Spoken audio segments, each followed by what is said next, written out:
गिबियावनो नोंथांमोननि गासिबो रादाब बुथुमगिरि चेनेलनिसिम जोंनि खौसेथि बर' सुबुं आफादनि जानानै गाहाम हामलायनायखौ बावहरग्रोबाय आरो दिनैनि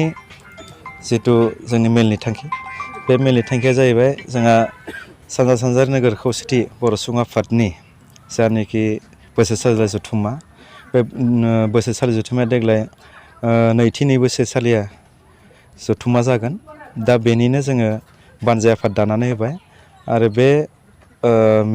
मेलनि थावनिखौ जोङो रामपुर बिजिपुर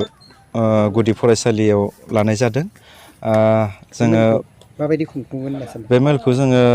अक्ट'खौ जोङो डिसेम्बर दाननि 4 आरो 5 अक्ट'आव लानाय जादों आरो जिहेथु जोङो रायजोफोरजों सावरायलायनानै मेलखौ खैदिन बानायनाय जागोन बेखौ सावरायनानै जों साननैनि हाबाफारि लाबाय आरो बे साननैनि हाबाफारियाव जोंखौ रायजोफ्रा जोबोद हेफाजाब होदों आरो जों सानो रायजोफ्रा हेफाजाब होनाय लेखायैनो जों दिनै बानजाय आफादखौ दानानै होबाय आरो दिनै बानजाय आफादनि जों बिबानखौ गथायनानै होनाय जाबाय। गासिबो बानजाय आफादखौ दाखांनानै गासैबो बानजाय आफादखौ जोङो मेनलि इनसार्जफोरखौ दाजोबनानै जाबाय आरो फैगौ 22 सेप्तेम्बराव जोङो आबुङै दाफुं महर होगोन आरसिनि बिथां आफादगिरि नेहाथारि जोंनि खौसेथि बर' सुबुं आफादनि बोसोनगिरि बिथांमोनाबो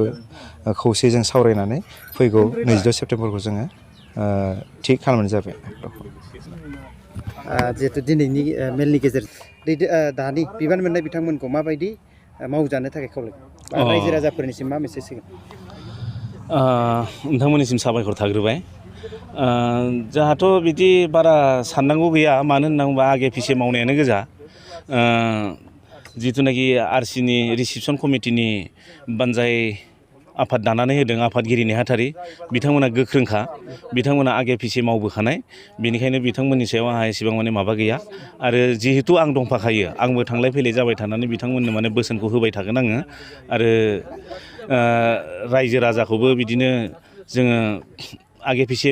मोनबाय थाखानाय हिसाबै फोथायनाय दं आरो आंहा माने मोजाङैनो मोजां जाफुंसारगोनखौ आसा दङ। जिहेतु बे हाबाफारियाव बे बोसोरारि जथुमाव मा आयदाखौ लानानै बे मेलखौ खुंफुंगोन? आयदायाथ' जोंहा माने कनफारेन्स होननानै बुङोबा माने आयदाया जोबोद जेसेबां दङ बेखिनिखौनो हाबाफारिखौ लाना मावजोबगोन जोङो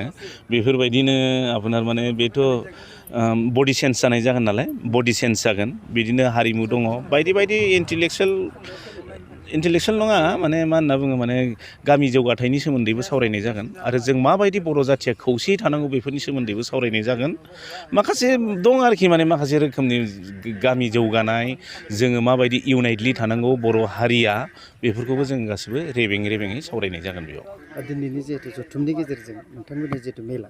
माबायदि जाफुंगोन होननानै सानो? दिनैनि जोङो जिहेथुनाखि बिबान गथायनाय बेथ' मोजाङैनो जाफुंलांबाय दिनै जोङो आफादगिरि नेहाथारि आरो माखासे दालाय आफादफोरनोबो जोङो माने चार्जखौ दिनै गथायनाय जादों आरो बिथांमोननो जोङो बोसोन होदों जे नोंथांमोनहा गासैबो फोथायनायखौ लानानै माव होनब्लानो साक्सेस जागोन मानो होननानै बुङोब्ला जोङो गोग्लैसोनाय जायगानि रामपुर बिजयपुर जायगायाव आगोलफोर माने खनसेबो मिटिं जाफेराखैमोन बेनिखायनो नोंथांमोना खोब माबायै था सिन्था खालामनाङा सैथोखौ लानानै माबा खालाम गावनि धोरोमखौ लाफानानै फोथायनानै माबा खालाम सैथोजों सत बेब'हार खालाम